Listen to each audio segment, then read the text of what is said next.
This week on Country Music Junkies, we have a new artist to introduce you to. His name is James Robert Webb, and we are so pleased to have him on the phone. Thank you so much for joining us this morning. Absolutely. Thanks for having me, Patrice. And hello, everybody.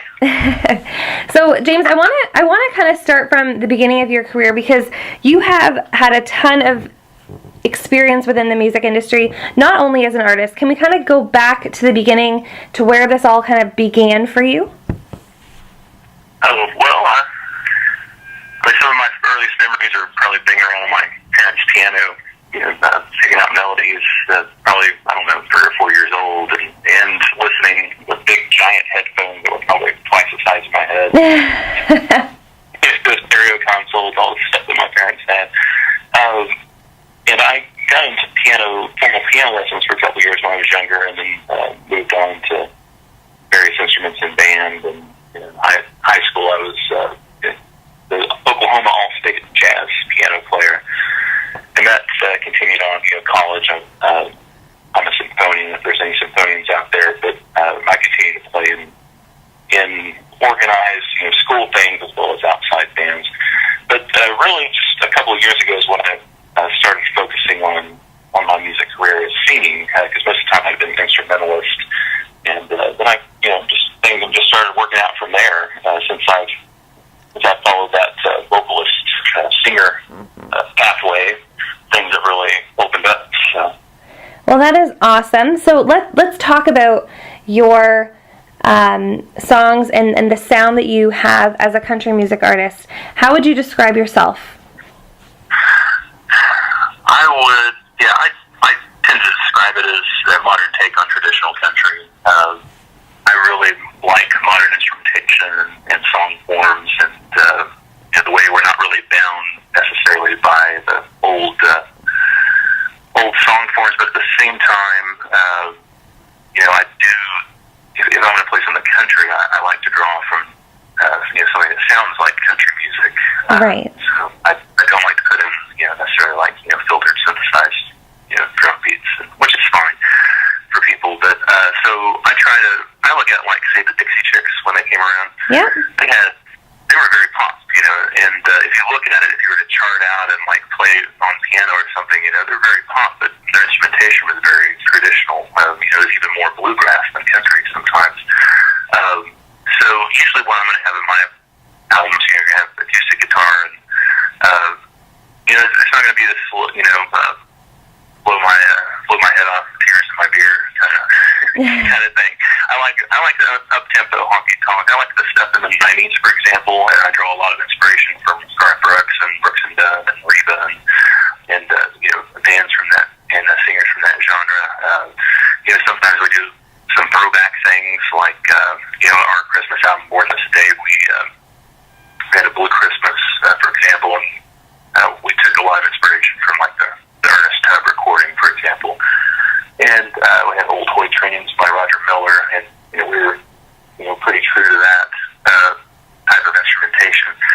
But there's a variety of things. You'll hear things like more modern sounding, or even like Red Dirt Road era. Oh, excellent. So so I draw. Sometimes I'll draw comparisons. One compliment I've heard is that I sound kind of like a Jack Johnson did country. Oh, cool. When you think about it, Jack Johnson was probably a lot of his stuff sounds a little bit more country, at least the instruments and things, even though the lyrics may not be necessarily. So. Absolutely. So it's kind of a fine line between where country is now, like the more traditional country is now, and where maybe more acoustic or folk-driven sounds are going. But I wouldn't say I don't sound like Abbott Brothers or Civil Wars or anything like that. It's still more of a I would say pop-driven. Stuff that people like to dance to.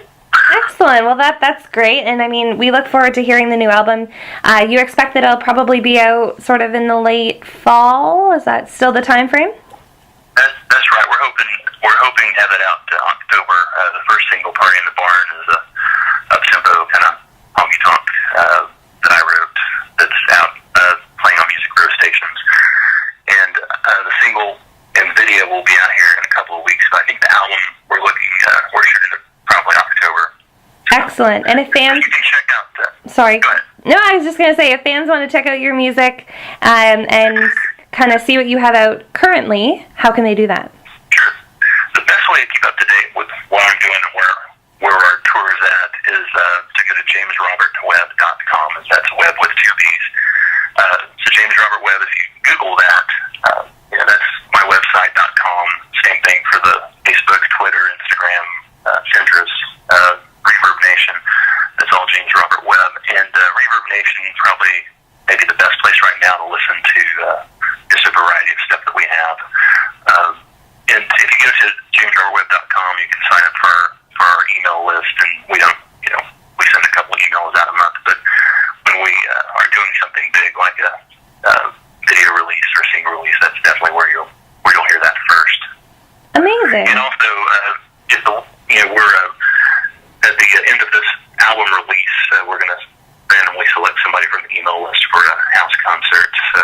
Oh, very cool. Well, fans, be sure. There's another incentive in the continental United States. Maybe somebody in Hawaii we might go to. But. Well, fans, be sure to check that out. Absolutely, that's very cool. Fans, be sure to check James Robert Webb out. Again, jamesrobertwebb.com.